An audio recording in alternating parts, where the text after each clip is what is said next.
I'd like to share with you a New Year message. We will hold our series of Matthew and continue next Sunday. For this morning, I'd like to share um, a message that personally, in just actually it was just an encouragement. I attended Higher Rock last Sunday, and one of their leaders gave a very short exhortation, no, para sa prayer, and he used John 6, no, and it touched my heart so much, that I felt a prompting in my heart that this is the same reminder that we need to have for us. No? Although we do not just pray for a new year, no, the Christian life is day by day, hour by hour, no, minute by minute. Pero nami man na ang aton nga focus towards the new year must be as Christ-centered and as biblical as possible, no? Not tainted by the world. Many of us don't realize that we are affected by the world, no? So sa New Year, halimbawa, no? Nagbakal ka mo mga prutas na bilog dapat, no? Dapat bilog, no? Or maybe you're wearing a polo shirt with stripes that symbolize New Year. Oh, new long life gali, no? So naka-stripes ako subong, no? Or basi naka-circle ka mo. Not necessarily wrong, no? But we may not realize that we're affected by the traditions of the world rather than what the Lord wants for us and how He wants us to face the new year. Okay? John chapter 6. Let's read verses 22 to 37. And let's pray that the Holy Spirit may use this passage to speak to our hearts. The next day, the crowd that stood on the other side of the sea saw that there was no other small boat there except one, and that Jesus had not entered with his disciples into the boat, but that his disciples had gone away alone. There came other small boats from Tiberias, near to the place where they ate the bread after the Lord had given thanks. So when the crowd saw that Jesus was not there, nor his disciples, they themselves got into the small boats and came to Capernaum seeking Jesus. When they found him on the other side of the sea, they said to him, Rabbi, when did you get here? And Jesus answered them and said, Truly, truly, I say to you, you seek me not because you saw signs, but because you ate of the loaves and were filled. Do not work for the food which perishes, but for the food which endures to eternal life, which the Son of Man will give to you. For on him the Father God has set his seal. Therefore they said to him, What shall we do, so that we may work the works of God? And Jesus answered and said to them, This is the work of God, that you believe in him whom he has sent. So they said to him, What then do you do for a sign, so that we may see and believe you? What work do you perform? Our fathers ate the manna in the wilderness. As it is written, He gave them bread out of heaven to eat. Jesus then said to them, Truly, truly, I say to you, it is not Moses who has given you the bread out of heaven, but it is my Father who gives you the true bread out of heaven. For the bread of God is that which comes down out of heaven and gives life to the world. Then they said to him, Lord, always give us this bread. And Jesus said to them, I am the bread of life. He who comes to me will not hunger, and he who believes in me will never thirst. But I said to you that you have seen me, and yet do not believe. All that the Father gives me will come to me, and the one who comes to me, I will certainly not cast out. Okay, let's pray. Let's bow our heads. Our Father, we thank you for gathering us this morning, and we are praying that our sermon, Lord, will be brought by the Holy Spirit himself through your words, Lord, to set our hearts straight towards what you want us to be praying for and desiring for this coming year, Lord. We entrust this moment into your hands. Lord, we pray for every heart that you prepare and hold and captivate each and every heart, Lord. Here in the second floor downstairs, Lord, we pray that even those who are guarding their children will be attentive, Lord, to what you have to say, what you have to speak to us today through your word. We thank you, Lord. In Jesus' name we pray. Amen and amen. Okay. Happy New Year. Okay. Nalipat ko mag-greet sa inyo. Would you raise up your hands? Gusto ko lang i-check kung kompleto pa ang daliri nyo. Okay. Damo news. Nagdubo ko no ang statistics pero may mga cases pagid. No? Okay. Si Sister Luz, okay na, no? Sa firecrackers ba na? Hindi. Okay. So anyway. Happy New Year. Some of us wanted to be Christian. And so we greeted Blessed New Year. No? Ever since I was young, we used to put those signs in our homes. No? Merry Christmas and a happy and prosperous New Year. That's another greeting that many of us have heard. No? And what's wrong with that, of course? No? There is no one in the world, including us, who will greet anyone a sad New Year or a rough New Year or a rocky New Year. Okay? But we need to face, or we need to understand this greeting with the right theology. Okay? What is the theology of your greeting? Okay? Now, some of us may say, "Ay, ala, theology." No? You know, many of us don't realize that all of us have theology. Okay? We're so afraid of theology because we think theology is all about the ologies. No? Soteriology, whatever other ologies there are. No? And so, ay, para sa mga pastor lang na ang theology. Pero sa tuod lang, all of us have theology. Okay? All of us have an understanding of God and His Word, no matter how small it is. Your theology of the greeting, Happy New Year, or Blessed New Year, or Prosperous New Year, will tell how you will face the New Year. Okay? Because if your theology is based on worldly philosophies and traditions, notice what you will be expecting and praying for will be worldly things. But if your understanding of God and the life that He desires us to live and His priorities are according to His Word, you will notice that your expectation for the new year will be different. Okay? In our understanding of who God is, what is it that you desire this coming new year? Okay? And sadly, all of us, no, I was going to say most of us, but all of us still have that worldly expectation. No? Na, Lord, kung nag-follow ko sa imo, nagasunod ko sa imo, nag-pray man lang ko, Lord, no? Siguro mayo ang akon nga bag-o nga tuig. Diba? Maybe, hopefully better than last year. I don't know how many of us compared 2024 with 2023. Some of us that the year became worse.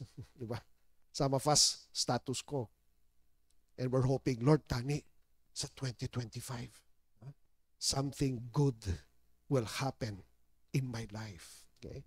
But it all depends on what you understand about God and who He is.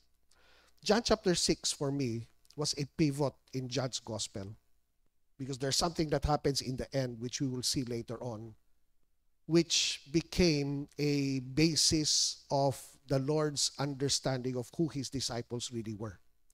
Kung nabasa nyo ng chapter 6, may naintindihan nyo na kung anong ginahambal ko. But we'll go to that later on. How do we understand the passage we read a while ago? We have to go to the beginning. Verses 1 up to verse 14 is the very setting of this chapter. What happened in verses 1 to 14?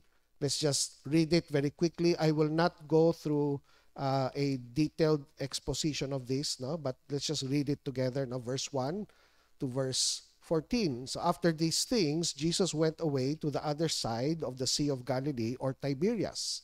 And a large crowd followed him because they saw the signs which he was performing on those who were sick. Then Jesus went up on the mountain, and there he sat down with his disciples. Now the Passover, the feast of the Jews, was near. Therefore Jesus, lifting up his eyes and seeing that a large crowd was coming to him, said to Philip, "Where are we to buy bread so that these may eat. This he was saying to test him, for he himself knew what he was intending to do.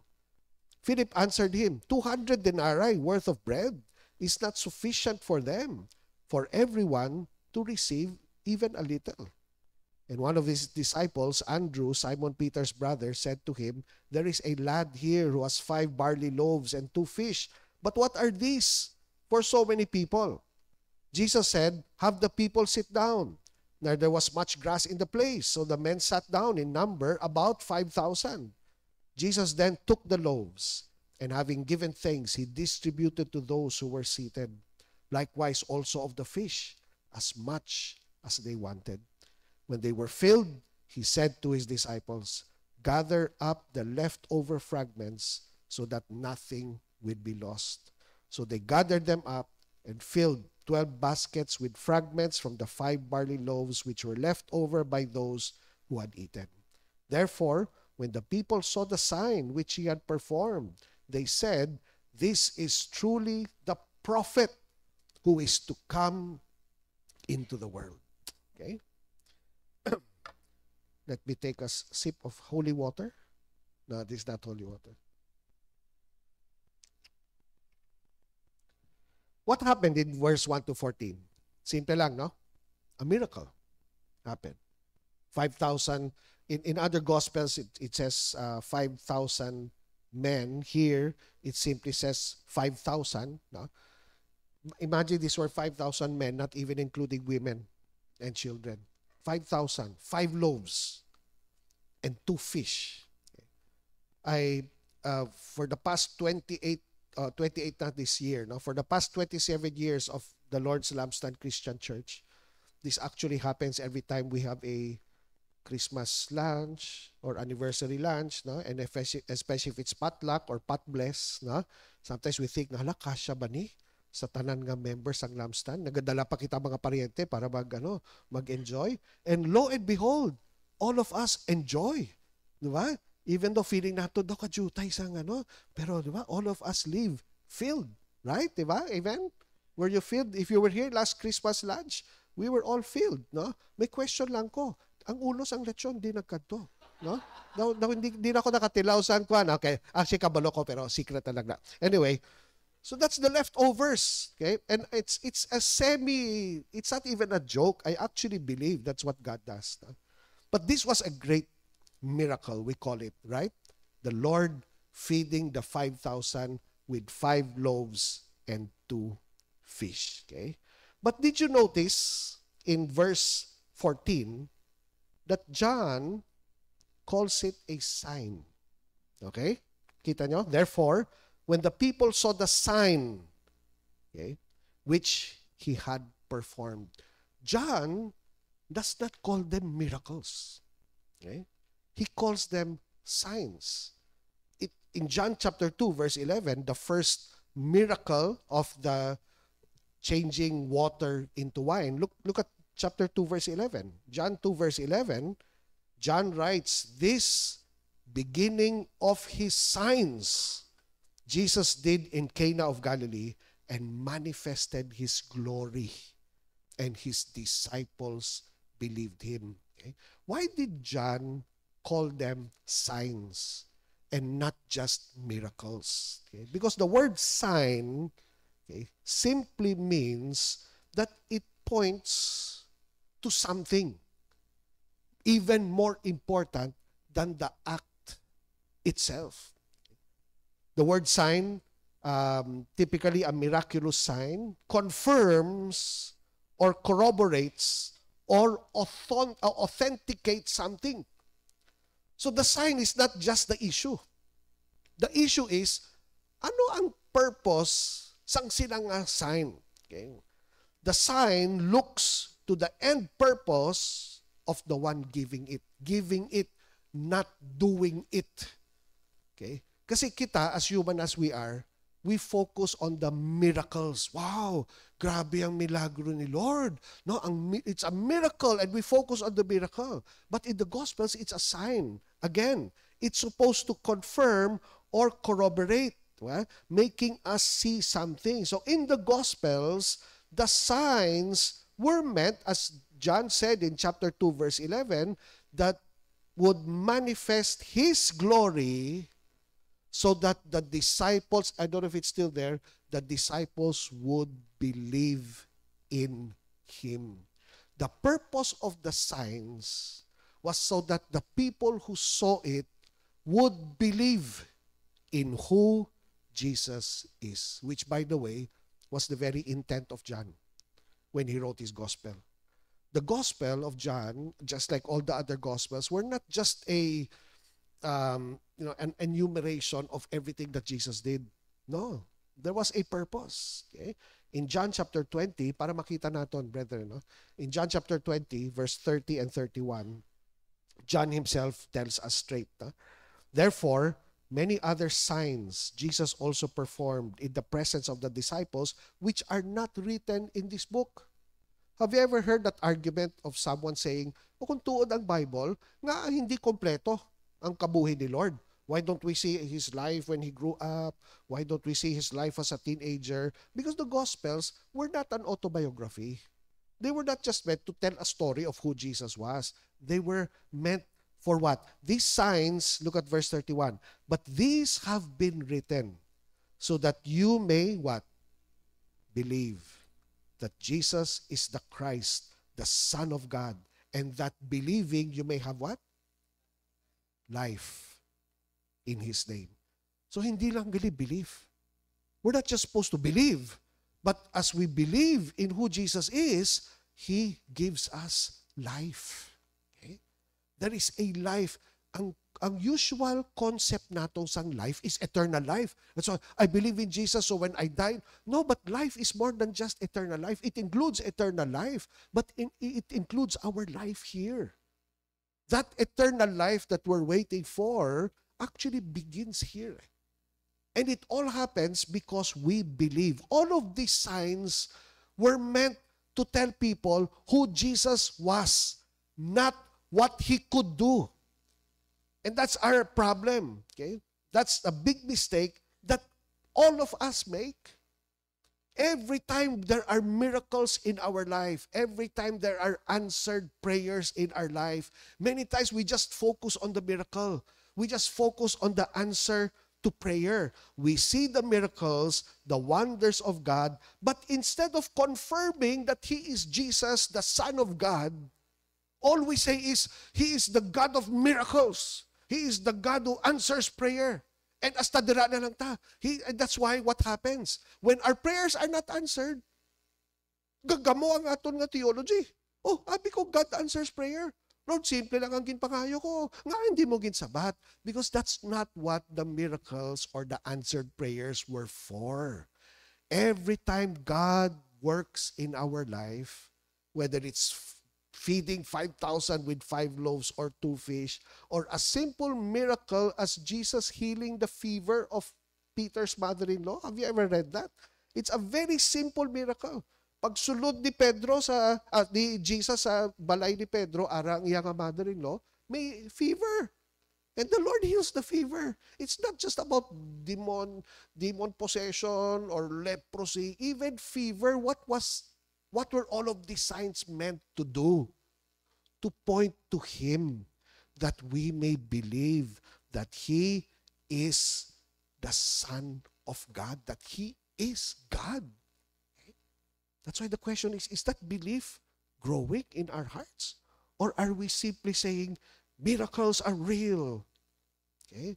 Another misconception, a misquote in a sense. There is power in prayer. And I know there are some of you who still say that.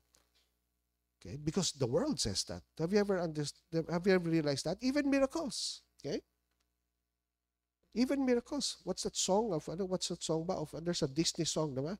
That talks about miracles. Okay? Diba? Huwag niyo na kantahin. Okay? So anyway, ang iba nagkanta na, no? So, basta, ang tanan. I think si Whitney Houston nagkanta, diba?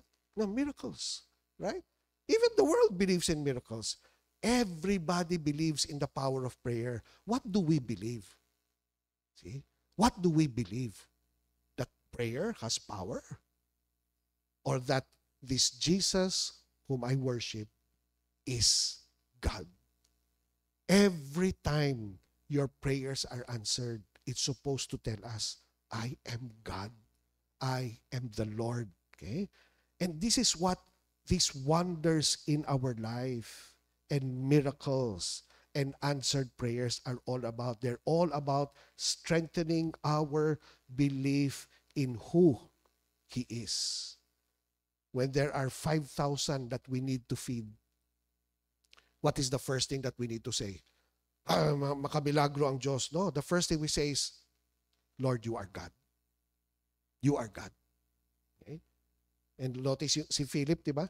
When Jesus asked Philip, how are we going to feed them? Lord, 200 denarii will not fit. No? 5,000 pesos, Lord. 10,000 pesos, hindi ba kayo go? My 1 month salary. Okay? Wala, nalipat siya eh. Kung sino kastorya niya eh. Di ba? And then Andrew comes with a seemingly, solution to the problem. Look, Lord, I have 5 loaves and 2 fish. Eh, paano ni makaigo man? Basi isa ka scale or isa ka tunok para sa kada tao? He did not see who God is. From chapter 1 of John, all of these signs. Okay? And we'll go to the disciples later on. We're going to deal here with both the disciples and the crowd.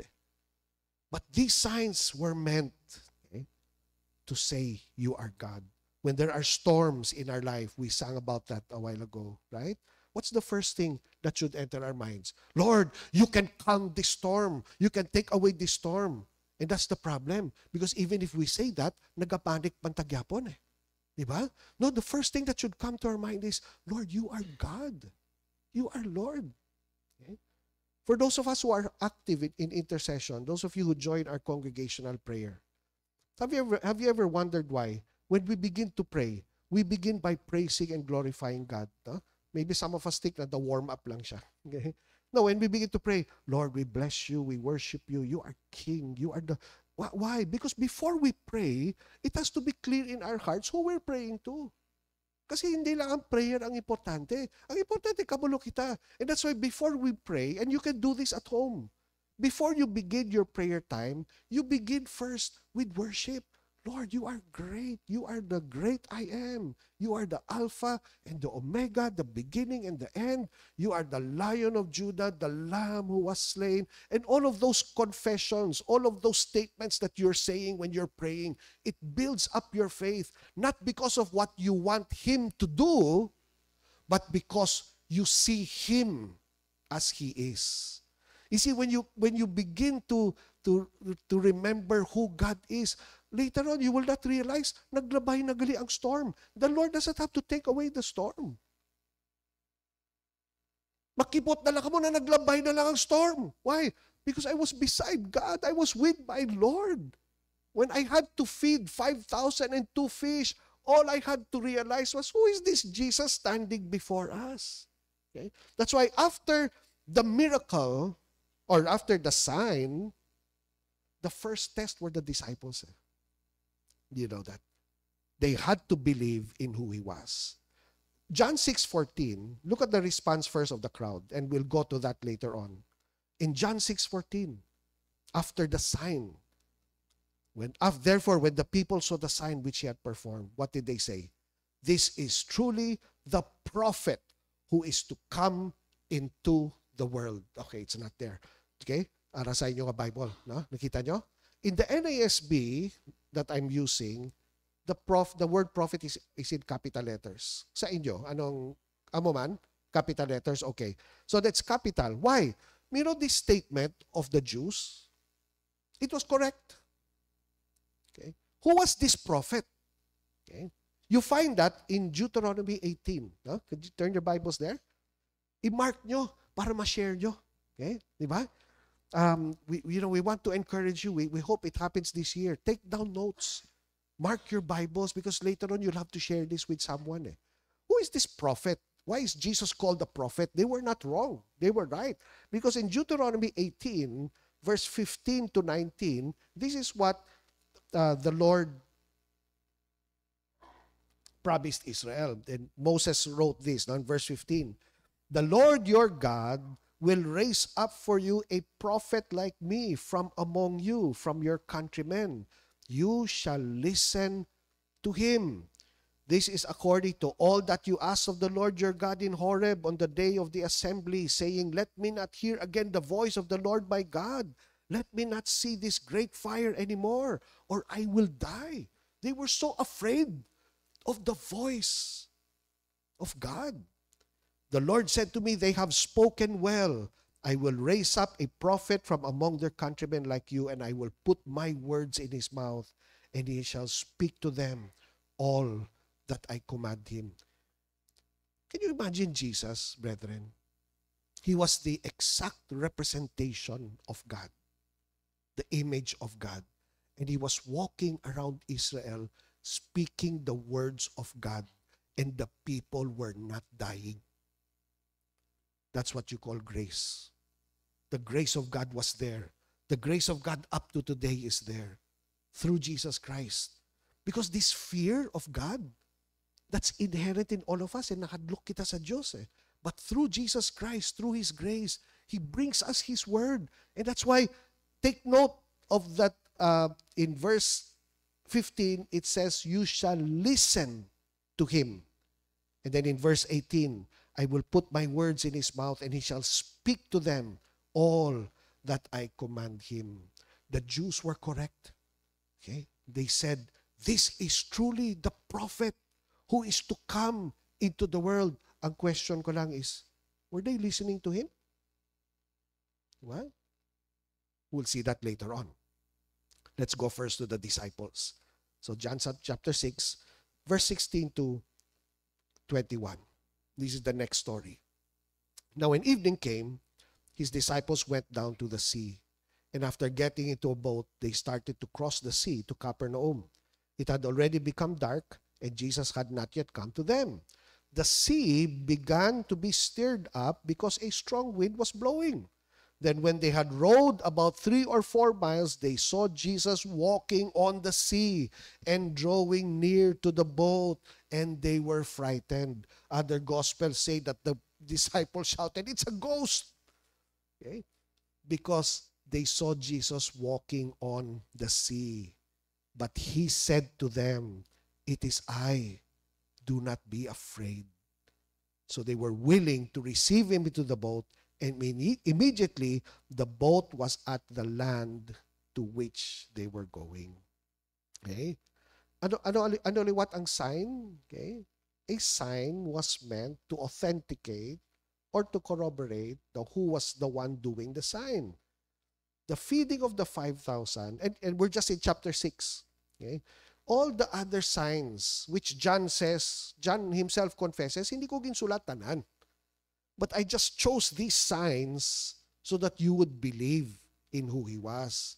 If Jesus was right here, okay, let's say he was here in the Christmas party, and we only had 1 lechon manok, no? And 1 cup of rice. And all of a sudden, kita tanan, nakakaon. And Jesus was there. What would you believe? Di ba? Would you say, Lord, ang galing-galing mo, pwede buwas, makuan man ta, no? Para everyday may makaon ko. Di ba? Or would you say, whoa, you are really the Son of God. Okay? Because that's what the sign meant. And immediately, the disciples were given another sign. What sign was that? Jesus walking on the sea. But instead of saying, hey, tuod kid, no? Ikaw ang Diyos, nahadlok sila. Why? Because it was not yet really clear in their hearts. Not yet. Okay? Don't judge the disciples. Okay? Don't judge the disciples because we're just like them.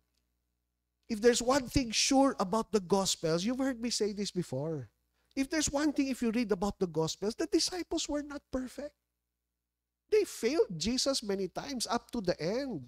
It was only when Jesus rose again and they were filled with the Spirit and God gave them wisdom. That's why by the book of Acts, all of these fearful disciples became bold proclaimers of the Gospel. Pero as you read the Gospels, don't say, na naman yung mga disciples, o bago lang nila nakita na. But that's the purpose of the story, to show how the disciples needed to understand. They needed to learn. So it's okay. Because this happens to many of us. Di ba? How many of us, before, let's say last year, okay? Dugay na, no? Last year, no? Okay, pila ka days ago lang na. Let's say last year, you had a prayer. You had a problem in your life. And miraculously, God answered it. And at that moment, you raised up your hand or you knelt down and said, Lord, ang galing-galing mo, Lord, praise God. No? And then basi kagahapon, may problema na naman nagabot. Tapos nagpanik ka. Okay? Okay lang. Okay? Okay lang. No problem. Why? Because God is building up your faith. God is building up your belief. But you need to see every act of God as that. Him showing you who He is. Not just simply saying, I will heal the sick and I will give you money and I will make you prosper. No, it's meant to be a sign that says, you are God. So He feeds the 5,000. Oh, He is God. He's walking on the sea and maybe you were frightened, but when you hear Him say, it is I, don't be afraid. Lord, you are God. It's true. You are God. See? That's what happened. And brethren, okay, should this not be what we pray for this year? How quick we are to pray or to desire a prosperous new year, right? But how many of us are prosperous in our understanding of who God is? How many of us, every time God does something in our life, it brings us back to say, Lord, ikaw gina, Lord, no? Not just about the miracle, but about who He is. Because it's who God is that strengthens our faith. Okay? And that's why no matter what this year brings to you, this is not just about, Lord, tani healthy ako this year. Basi hindi. Di ba? Tani, Lord, ma-prosper ang akon nga negosyo. Basi hindi. Di ba? Lord, tani ang family ko, tani ma-heal. Basi hindi, basi maggamo pag yun eh. Right? But through all of this, and I'm not saying that God will not prosper you. Maybe He will. But even in that prosperity, be careful. Because there are many Christians in their prosperity went farther from God rather than closer to Him. That's why blessing is not necessarily a blessing. It is only a blessing when it firms. It makes your belief in Jesus more firm. Okay? Is firm's a right verb? Daw hindi, no?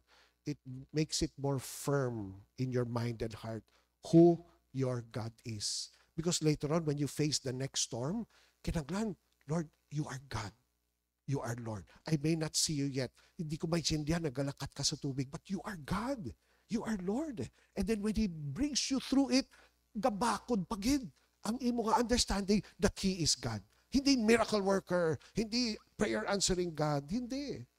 It's really of who He is. How many of us will pray this year that we will not just be prosperous in or abundant in this new year with material or financial things, but we will be prosperous, okay, and abundant in our understanding of who God is.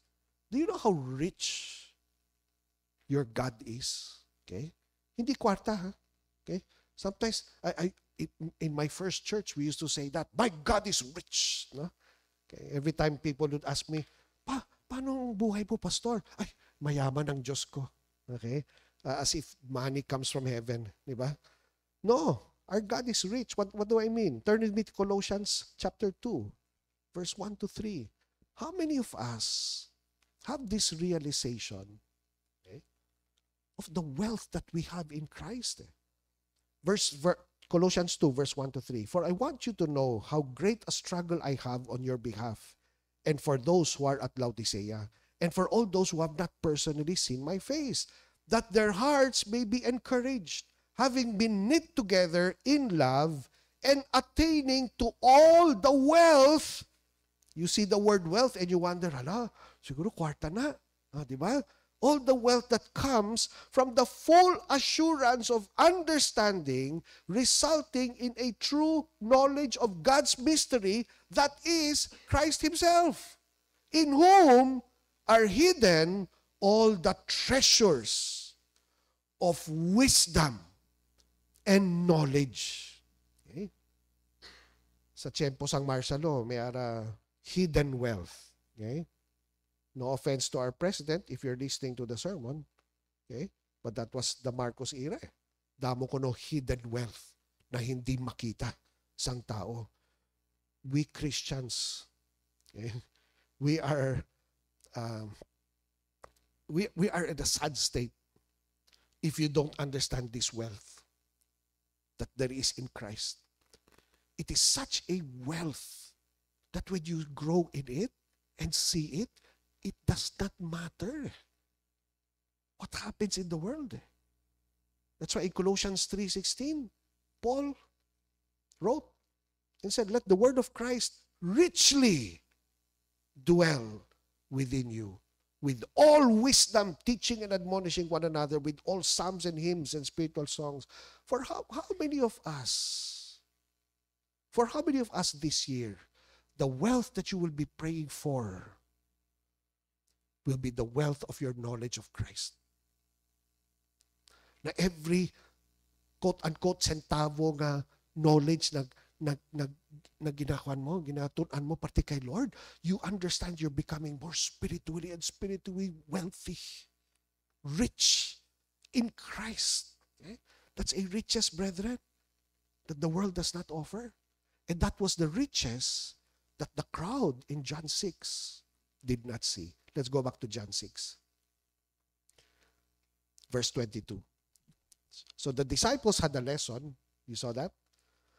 But the crowd had a more important lesson. Verse 22. The next day, the crowd that stood on the other side of the sea saw that there was no other small boat there except one, and that Jesus had not entered with his disciples into the boat, but that his disciples had gone away alone. There came other small boats from Tiberias near to the place where they ate the bread after the Lord had given thanks. So when the crowd saw that Jesus was not there, nor his disciples, they themselves got into the small boats and came to Capernaum seeking Jesus. Ano ang picture na makita nyo da? How would you describe this crowd? Diba? They were excited. They wanted to see who Jesus was. They were looking for Jesus. Hala, wala na siya di. And when these small boats arrived, nagsakay sila sa mga bangka or mga boats to follow where he was going, and they probably assumed he was going to Capernaum. So they all followed him there. Wow, what an excitement! Diba? What zeal to look for the Lord. And in verse 25, when they found him on the other side of the sea, they said to him, Rabbi, when did you get here? No? Siguro kung sa aton Lord, hindi ka nagambal, nadira ka pa kadto, tani nagambal ka man, nag-apas kami. Di ba? Okay? It's like greeting someone, oh, happy birthday ha? Tapos gahulat ka. Din tama ka. Happy birthday lang. Abi ko apas ka sa shakies. Wala, di ba? Tani nagambal ka, Lord. They were seeking him. Right? They were seeking him. But you know what the Lord does? He exposes their heart. Look at verse 26. Jesus answered them and said, truly, truly, I say to you, you seek me not because you saw signs, but because you ate of the loaves and were filled. Grabe, no? The Lord did not wait for them to say it. Hindi naman nila i-confess The Lord saw their heart. Okay? And the Lord said, you're following me not because the signs are pointing you to me and believing that I am the Son of God. You're following me kaya nabusog ka mo. Okay? Nabusog ka mo In other words, they were following Jesus because they wanted to eat again. They wanted to be filled again. When they saw Jesus gave them loaves of bread and fish, they followed him and said, Lord, we want more of these loaves and fish. Grabe, no? The Lord exposed their heart. They wanted to be filled again. Okay? But what a check, brethren. Again, we don't have to confess it. If we spend enough time in God's presence, in prayer every day, reading His Word and meditating, do you know how the Holy Spirit will also expose our hearts? Okay? We're just so busy running after things.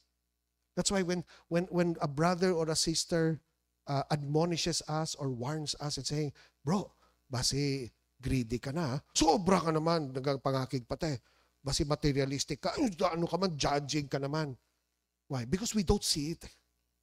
But it's only when the Lord Himself exposes our heart. Okay? I remember one time, a few months ago, I was invited to Cebu also. I spoke in a young adults retreat, and it was Saturday. So Sunday I was there, and every time I go to Cebu, I try to hide myself from Pastor Mele. Kasi pag kabalo siya ng pa-Cebu ako, gina-invite niya ako magwali. So sabi, gusto ko magpahuway. Twice na ako nagwali sa young adults. So may lang nagsugot siya. Nakita na naman kami. So okay, sige. So I was there on a Sunday, and I was an attendee. I was there, and the worship began, and I started to worship, and then I started to cry. Why am I crying? Hindi naman hagulgul, no? But I started to, and I sensed the Lord, okay, not speaking or what, no, but I sensed the Lord saying, let go of the church. I did not know that the church was such a burden upon me, no? Daw nagamba siya, let go. Let go. Many times we don't realize what we're going through unless we spend time fellowshipping with God every day. He is the one who rebukes us, not people, not brothers and sisters in Christ. If ever na may brother na mag-rebuke sa imo, he is being used by the Holy Spirit, but it has to be God Himself. See? It's only God who can say, truly, truly, I say to you, you are seeking me, not because you believe in who I am, but you want more of what I'm giving. Bago ko lang nakakita answered prayer, you want more answers to prayer. Bago ko lang nakatilaw Christmas bonus, gusto mo every month may bonus. So we're coming to the Lord. So what does the Lord tell them? Verse 27. Do not work for the food. Okay? Listen, brethren. This is what I was praying for as I was preparing. That the Holy Spirit will speak to our hearts. Do not work for the food which perishes. Simple lang, brethren Ang sweldo nyo, ang ginabakal nato na cellphone, ginapatindog nato na house and lot. What's going to happen to all of those? They'll perish. Diba? And yet, why are we working? What is this work? Kasi do not work. This is not ang trabaho nyo. The work here, okay, is what the crowd was doing. What was the crowd doing? They were running after the Lord. Nakita nyo excitement. Kanto sila sa lugar. Wala na si Jesus. Wala mga barko. Hindi nagkanto. And then, pag-abot sa mga barko, sakay sila. They were so eager. All their actions and efforts was to follow Jesus. So they'll be fed again. But Lord, don't work for that. Don't come here on Sunday for me to feed you again. Don't read your Bible for me to feed you again. Don't be in ministry. Don't be active. Don't be prayerful so that I will feed you again. No.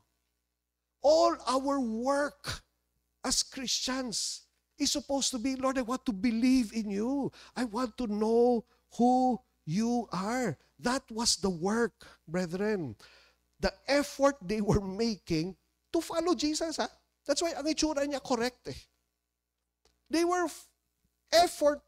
giving effort in looking for the Lord. But it was for bread. Habang ni Lord, don't work for the food which perishes, but for the food which endures to eternal life, which the Son of Man will give to you. For on Him, the Father, God, has set His seal. Believe in me. Okay? Brethren, all our spiritual efforts, praying, reading God's Word, attending Sunday, joining discipleship groups, joining Bible studies, etc., they're not supposed to be to get more from God. They're supposed to be to get more of God. There's a difference, brethren. Some of us, we give our all, because we're waiting for a blessing. Maybe you're sick and you're waiting for healing. Maybe you're in poverty and you're waiting for that blessing to come. Maybe you're single and you're waiting for that husband or wife to come, di ba? And you're spending so much time. Even our reading scripture, brethren, don't meditate and read scripture for your benefit. Okay? Out of context na dahil. I used to be that way in my younger years. Every time I would read scripture, Lord, what is there here for me? Anong makuha ko di, Lord? Paano ako mabless? Hindi. Supposed to be, pag nagbabasa kita scripture, Lord, sino ka? Wow, what will I learn about you? What do I see here about you? It's not about us. Diba? It's not about us. It's about Him. And that's what the Lord was telling them. This is the work of God. Verse 28, therefore they said to him, what shall we do so that we may work the works of God? And Jesus answered them, this is the work of God, that you believe in Him. That's the work. Believe. Believe in Him. Every time our belief grows, brethren, that's the work of God. That's what God, brethren, this year, don't just make it about, Lord, bless me, make me prosperous, healthy. No. This year, or every day of the year until the Lord comes, may it be about, Lord, I want my belief to grow. I want my belief to be strengthened.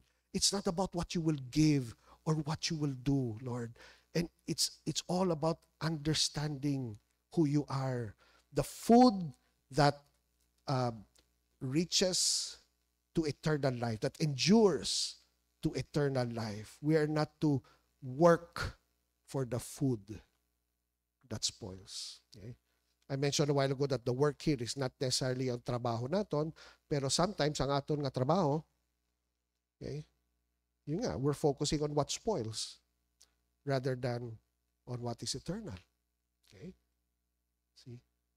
They were to work to believe. So the crowd continues, verse 30. So they said to him, look at the heart of the crowd. No? So what then do you do for a sign? So that we may see and believe you. Okay? What work do you perform? Now look at their example. Okay? Natanawa, brethren, ha? Nag-usar sila scripture, pero nag-usar sila scripture para sa ilang kagalingon. Tanawa, oh. Our fathers ate the manna in the wilderness. Where do you find manna? Okay? Not Sesame Street. Not all of you grew up in Sesame Street, di ba? Mana. Oh, okay. So anyway, hindi ka rin manna. No? Anyway, where's this manna? Where do you see manna? What book of the Bible? Okay? Wala na? Wala na ko. Okay? What books? Exodus, right? The wilderness. God miraculously fed the Israelites for 40 years manna from the ground. 40 years. Grabe, no? How faithful God is. Right? So they said, our fathers ate the manna in the wilderness. As it is written, He gave them bread out of heaven to eat. Look at their heart. They were using scripture to still focus on their stomach. What sign can you give, Lord? Feed us again. Di ba? The more you feed us, the more we will believe. No, that does not always happen, brethren. Sometimes the more that the Lord answers or the Lord feeds, if our belief is not strengthened, all we're looking at is the feeding. All we're looking at is the answer to prayer. All we're looking at is the blessing, not God. Not God. Okay. And that's why Jesus tells them, Jesus said to them, verse 32, truly, truly, I say to you, it is not Moses who has given you the bread out of heaven, but it is my Father who gives you the true bread out of heaven. It was not about the manna. It was not about, amo nang hambal ni Lord sa ila. And I know some of you have heard this quote. Man does not live on bread alone, but on what? On every word that comes out of the mouth of God. The manna that the Israelites were seeing, they were not supposed to say, oh, tinapay liwat, praise God. No. They were supposed to say, God's word is true. He is faithful. The Lord said He will feed me. He feeds me. It's not about, Biskan, you know how we joke about, ay, biskan sardinas lang, oh. Biskan kanon lang kag asin. That's not the point eh. The point is every time you eat, every time a blessing comes, it points you to Him. And Lord, you are that faithful God. You are that God who is real. And it does not matter. Okay? What you see coming out of the earth. Because Jesus told them, it's my Father who gives you the true bread out of heaven. Verse 33, for the bread of God is that which comes down out of heaven and gives life to the world. Okay? Hindi ang tinapay. Huh? So they said in verse 34, they said to Him, Lord, always give us this bread. Abi nila, bread gyapon eh. Di ba? And Jesus said to them, verse 35, I. Okay? Can you imagine? I am the bread of life. They were waiting for bread and fish. And Jesus said, ako ang tinapay. I am the bread of life. He who comes to me, brethren, I pray the Holy Spirit will make this real in our hearts. He who comes to me will never hunger. Never. And you will never thirst. Why? Because you've come to the bread of life. As human as we are, our concept of life is having things. Diba? Having things. Pero hindi. Here the Lord was telling that there's something more to life than just bread. Or food, or money, or cell phones, or gadgets, or whatever. No, there's more to life than that. Those things by themselves are not wrong, but if that becomes the source of your life, okay, see, then it becomes wrong. What an important realization we've grown. No? I've been in ministry 30 plus years, sa Lampstand 27 years, and I've officiated weddings, no, in marriages, etc. And you focus on love, focus on relationships. Now we even made that mistake, okay, of believing in the love languages, no? Kasi psychology na no, love language. No? And many couples fight because of the love language, di ba? Kasi ang love language ko pagkaon, o di ba? O di na yung pagkaon ko, ay hindi mo na ako love, o, di ba? Ang love language ko emotion, dapat i-hug mo ko every day, di ba? That's psychology. See? And as we grew in the Word, no, kami mga elders, we've come to realize na yung spiritual union galini ng first man and woman in Genesis 2, it wasn't an emotional union, it was a spiritual union. It was the spirituality of the man walking with God and the woman, helping him in his walk with God. That's what strengthens that marriage. And when sin came in Genesis 3, that's now the struggle of a husband and wife, that we grow spiritually. Why? Because our union is spiritual, not physical. He is the bread of life. He gives life, not our efforts. And that's why we try to counsel today. Again, I'm sorry for those I officiated years ago and I've never counseled this to you. But, I used to say, ready ka na ba? Dako ba sweldo mo? May house and lot na ba ka mo? Naman na. Okay, hindi ka pa ready, gali. No, that we've realized mali, gali. Okay, and I apologize if that was my counsel to you before. But the real preparation of marriage is what? You're walking with God. If you're a man, you're walking with God. You're looking for a helper who's going to help you walk with God. Not buy a house and lot. Not have savings in 5 banks. Diba? Not all of these things. No, I'm walking with the Lord. Why? He is the bread of life. He who comes to me will not hunger. Diba?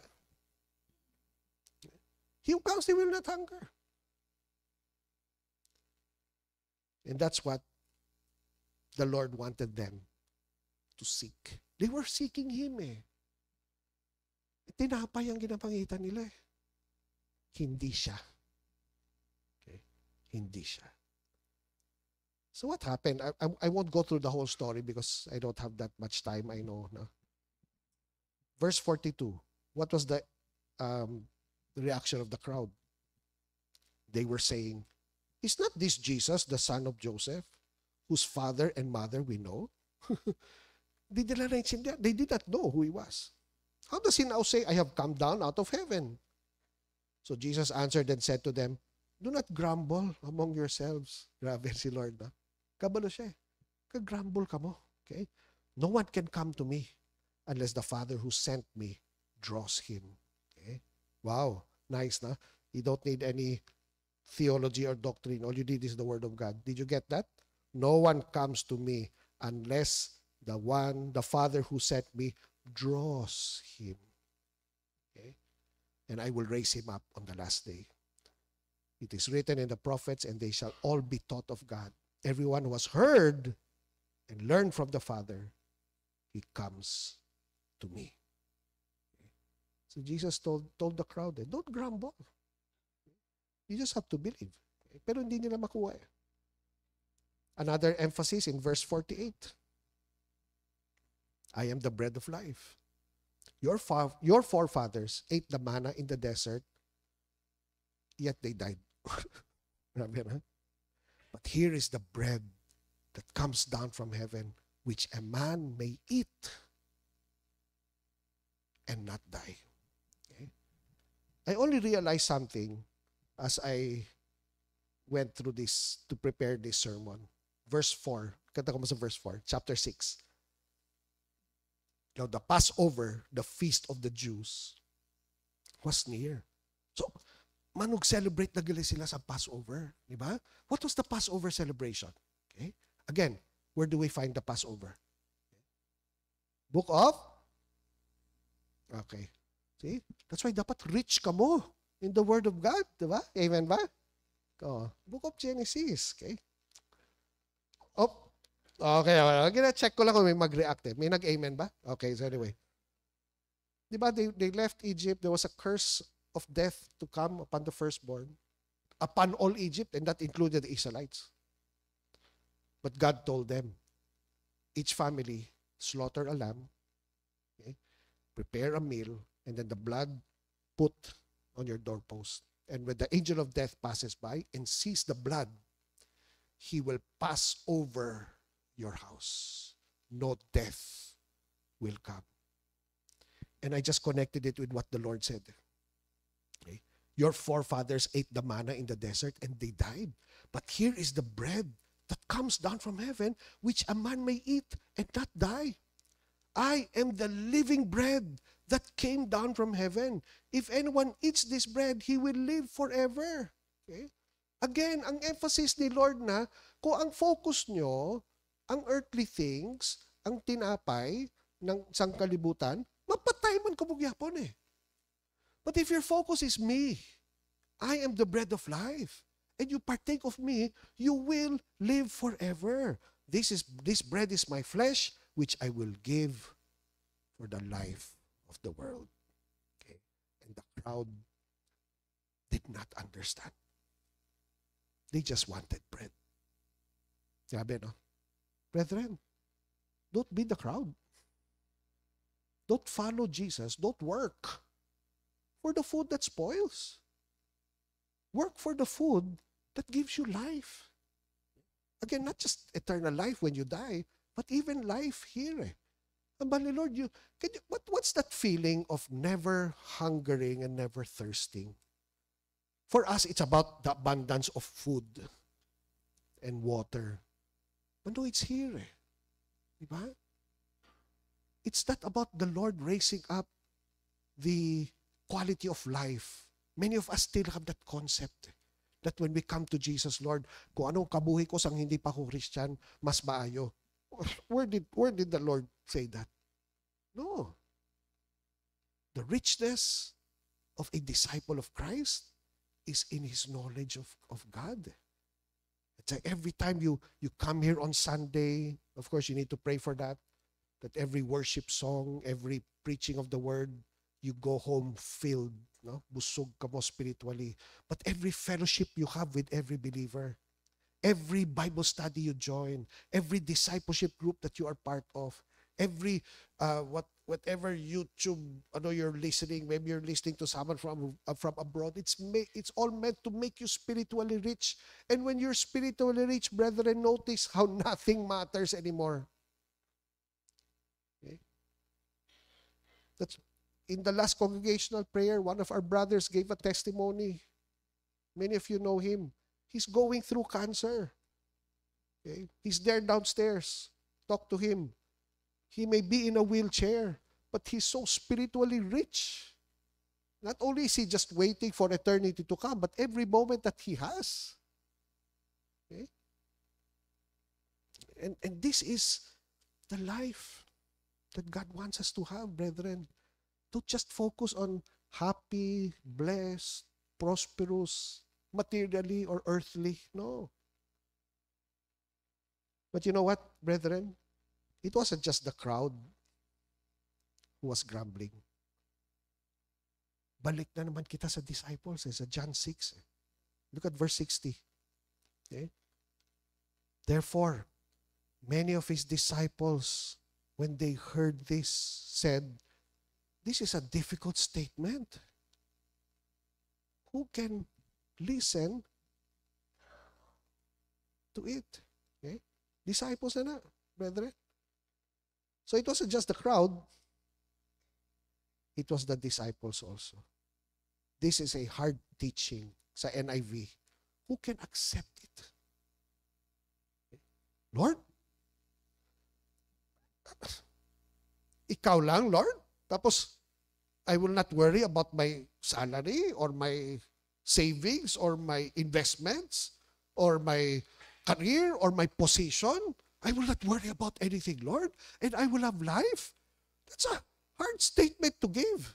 Okay? Kamo sa nasa high school, as the Lord is speaking this, manug-college ka mo to choose a course.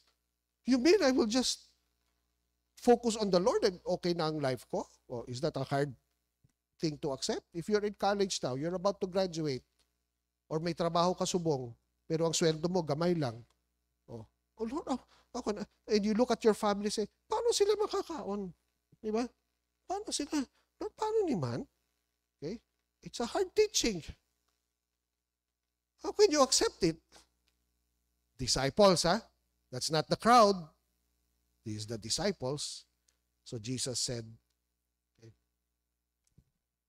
verse 61, but Jesus, conscious that his disciples grumbled at this, said to them, does this cause you to stumble?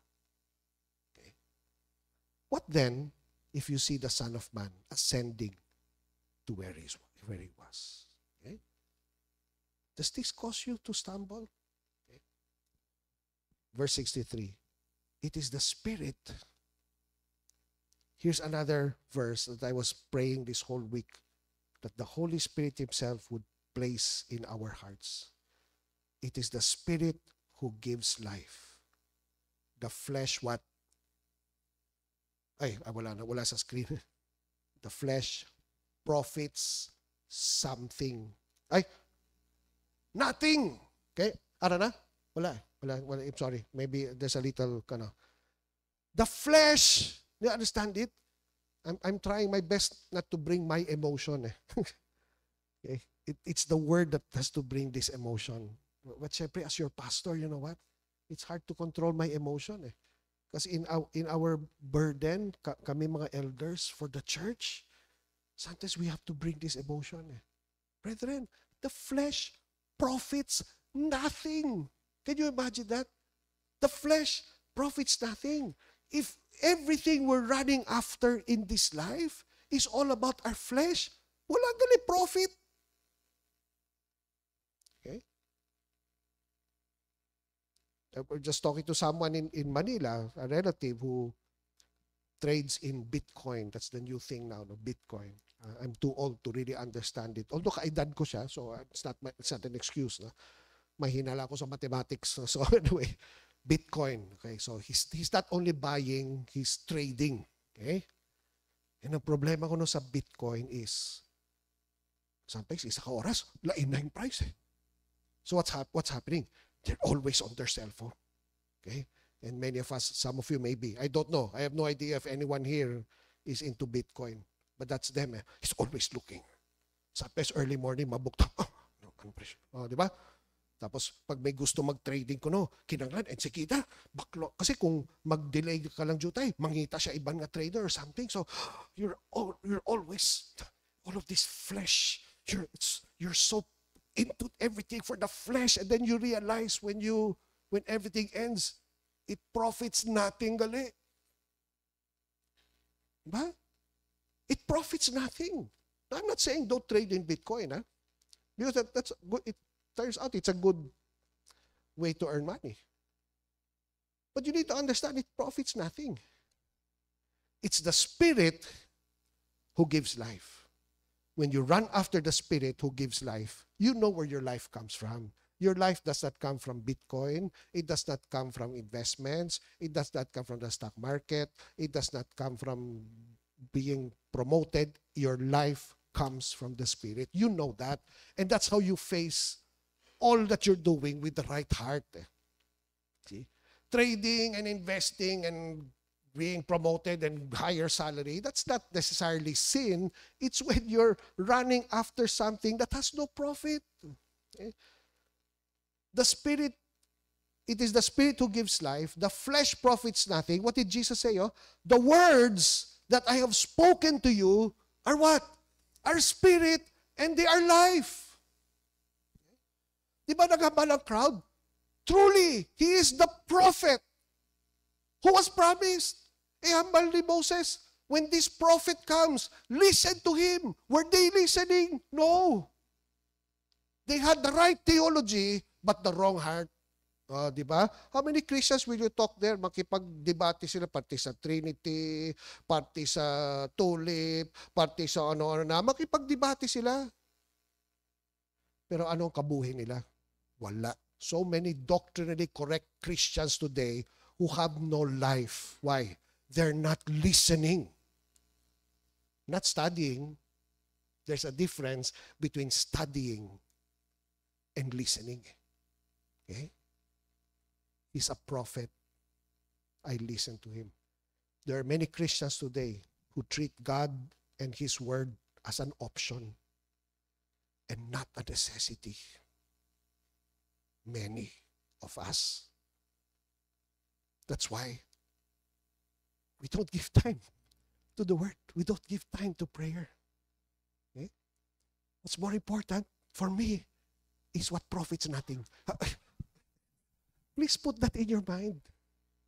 If all your effort is being put on something that will profit nothing, you think when you die, you think you'll still be going to eternity because you believe once saved, always saved. Okay? It's not about the doctrine. It's about life. Okay? No one comes to me unless the Father draws him, Jesus said. But when you're drawn to the Son, he becomes your life. And that life the life of the world does not take over. That life, brethren, I pray that this year that will be our understanding. Okay? Look at verse 66. Amo ni ang pivot. As a result of this, many of his disciples withdrew and were not walking with him anymore. As sad as this scripture sounds, of course, I pray this will not happen to any of you here. But it's very, very possible. Why? Your words ang unahon ko, Lord. But sila kung unahon ko ang imong word, ma-bless ang, notice ang focus ng blessing. No, Christ himself is your treasure. Christ yourself is your wealth. Okay? You have to go to work early? Wake up early. So that when you go to work, you're spiritually wealthy. Okay? To deal with the earthly wealth that you're handling. Diba? Pero spiritually, preparado ka. Why? Because you have the wealth of the Lord. As much as we pray it does not happen to any of you, it's not impossible that you withdraw. You stop following Him. So Jesus said to the 12, that's a beautiful ending naman eh. So Jesus said to the 12, you do not want to go away also, do you? And Simon Peter answered him, Lord, to whom shall we go? You have the words, you have words of eternal life. We have believed and have come to know that you are the Holy One of God. You see, they had belief, pero medyo hilaw pa. Okay? But they knew who Jesus was already. The Lord just had to firm it up, no? And strengthen it. Pero, Lord, to whom shall we go? To whom shall we go, Lord?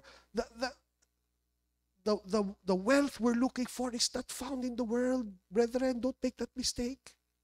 Don't make that mistake to run to the world and ask God to help you. Have you ever noticed the silliness of our prayers? We're running after all of these things, di ba? And we don't realize that we're running after something that does not profit us at all. Turn with me to Jeremiah chapter 2, verse 13. I pray we don't make this mistake, brethren. Jeremiah chapter 2, verse 13. For my people have committed two evils. They have forsaken me, the fountain of living waters, to hew for themselves cisterns, broken cisterns that can hold no water. Dua ang pag-forsake natin sa Diyos. Una, we forsake Him. That's one. Okay? Pero the second, we're building cisterns as if that's our hope. Kinabaliway buslot eh. Diba? Ano man ang ibutang mo da? Madula man siya. I am the fountain of living. Two evils. Okay? It's not just about forsaking God and turning away, but we're looking for other areas that will give us satisfaction. That's why, as I mentioned, it's interesting how we're building cisterns and we're saying, Lord, please help me. Okay? Pwede ikaw mag-supply ng semento, ikaw mag-supply ng gravel and sand, ikaw mag-supply ng tanan para gwapo ang cistern, Lord. Di ba? Help me build this cistern. And the Lord is standing there, gin-forsake mo na ako eh. Mabulig pa ako sa imo. That's why careful. Not all blessings come from Him. I was talking to someone in Manila again, no? And he entered into something illegal, no? Because it looked like there was a blessing, but no blessing was coming in. And he said, I don't understand, Pastor, why the Lord would give me this opportunity. And I told him, dali lang, how do you know that the Lord gave you that opportunity? Kasi abi nato ng tanan halin sa Diyos eh. Diba? Abi nato ng tanan, hindi. Ang iban, halin sa aton. So I told him straight, how do you know that God gave you that opportunity? If you're going to enter into something illegal, how does that come from God? Diba? How does that come from God? No. And that's why it's so important to walk with the shepherd. That's why it's so important to keep the words of the Spirit, the words of life in you. It is the Spirit who gives life. The flesh profits nothing. The words that I speak to you, they are spirit and they are life. Brethren, amo na ang New Year na dapat ginapray nato, di ba? Lord, make this New Year a year of prosperity of your word. The prosperity of understanding who you are. That even if my dreams and my desires don't come to pass, how many of us are still thinking that God is a genie? Diba? Rub the lamp, He'll come out, I'll give you 3 wishes. Diba? We still think God is like that? Up to now? Okay? No wonder. Okay? If you were frustrated 2024, okay, welcome another frustration in 2025. Because even if you get what you want, it's going to profit nothing. Diba? God is not just here to bless us. God is here to be the blessing. And di ba? Contrary siya sa kalibutan di ba? How many times have people told me, many of you have chosen the path of righteousness, the path of contentment, no? The path of serving the Lord, right? And how many of you have friends or relatives who are saying, ano ka ba? Di ba? Wala ka bang ambisyon? Di ba? Hindi mo ginapamensa ng iyong mga future? Okay? It's so hard, no? It's so hard to answer that Okay? I always share with you my story when the Lord called me to be a pastor. I belong to a church where the pastors have no salary. And so they asked me, ano bang sweldo mo dyan? Sabi ko, hindi, kabudlay magsabat di ba? Wala. How will you, God will provide. My parents didn't understand. I was still single during that time. I don't understand. God will provide. Hindi ko maintindihan. No, I'm just obeying Him I'm following. It's not just pastors. It's each and every one of us who walk with Him and believe in Him and trust in Him. The Lord provides Okay? The Lord will take care of us How I wish they were alive today. Okay? To see that I'm still overweight and my wife and 3 kids all graduated. Okay? How I wish they were, Okay? And I'm not that person who says, nakita nila. Now, we have to be careful, brethren. Only God is omniscient. Okay? Our loved ones in heaven are not able to, okay, because they're not God. Okay? We have to be careful. It's only God. That's why every assurance, every strength and security that we have, di ba? If I could talk to Simba, I would tell him it's not Mufasa who's looking down at him. Lion King, di ba? Kasi that's our no, it's God. I mean, we love our parents, we love our loved ones who are in heaven, but it's God who's watching over me. It's God who sees everything in my life. It's God who is omniscient and omnipresent. I love them. They're there. If they're Christian, they're in heaven. Sure, praise God for that. But they're not watching over me. It's God, the great God of heaven, watching over me. That should be enough to give us that security and assurance in our life. That's why the richness of the knowledge of God, it's not meant to debate with other religions. No, it's just I understand how great my God is. Diba? Just like I mentioned a while ago, actually I just thought of that a while ago. The Israelites asked for a prophet to speak to them because they were afraid of God. And yet the Son of God in human form came and spoke the words of God and no one died. That's grace. And up to now, that grace is with us when we believe in Him, in who He is. The forgiveness of our sins, the reconciliation to the Father. That's why ang salvation, ang gospel, that's the very foundation of our life. You always go back to that. And it does not matter what happens, brethren. Should not our desire for life be a life that comes from the giver of life? Let's pray that we're not fooled by the world telling us what it has to offer when we're satisfied with the riches of the knowledge of God in us. That's my prayer for myself, and that's my prayer for each one of you. And I pray that will be your prayer also for yourselves. And let's all be failing disciples growing together. Di ba? Amen ba?